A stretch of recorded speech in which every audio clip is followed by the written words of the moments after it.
Introducing Growth Guarantee Homes from MP Developers. Trust forever. இன்றைக்கு இந்து அறநிலையத்துறையினுடைய பல்வேறு செயல்பாடுகள் மக்களிடையே பாராட்டக்கூடிய வகையில் இருக்கின்றது. இத்தனை அவதூறுகள் பரப்பினாலும் இன்றைக்கு இந்த இந்து அறநிலையத்துறையை அங்கிருந்து கைப்பற்றுவதற்கு பலர் முயற்சி செய்கிறார்கள். சனாதன கும்பலே முயற்சி செய்கிறார்கள். இன்றைக்கு மிக ஒரு முக்கியமான நாள், மகிழ்ச்சியான நாள்.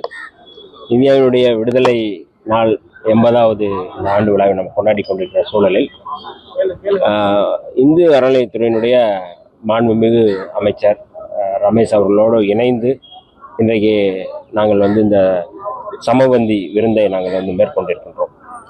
இந்த கோவில் பாம்பன் சுவாமிகளுடைய கோவிலில் தினமும் சமபந்தி விருந்து நடப்பது என்பது பெரிய மகிழ்ச்சியாக இருக்கின்றது.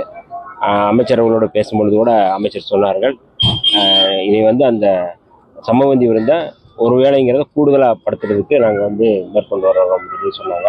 இன்னைக்கு உணவு உண்டு அதை மகிழ்ந்து இருக்கிறவர்கள் நீங்கள் பார்த்தீங்கன்னா தெரியும். சாதாரண மக்கள் இங்கே சாப்பிட்றாங்க.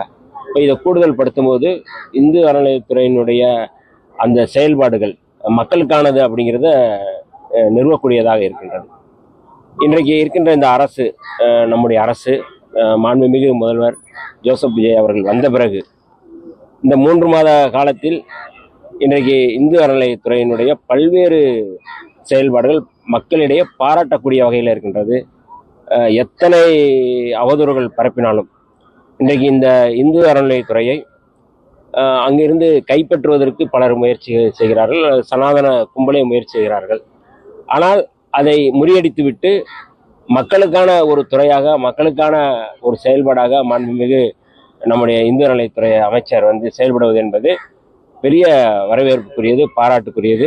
அந்த வகையில் என்னை அழைத்து இந்த விருந்தில் பங்கெடுக்க வைத்தமைக்கு அவருக்கு முதலில் நன்றியை தெரிவித்துக் கொள்கின்றேன். Introducing Growth Guarantee Homes from MP Developers.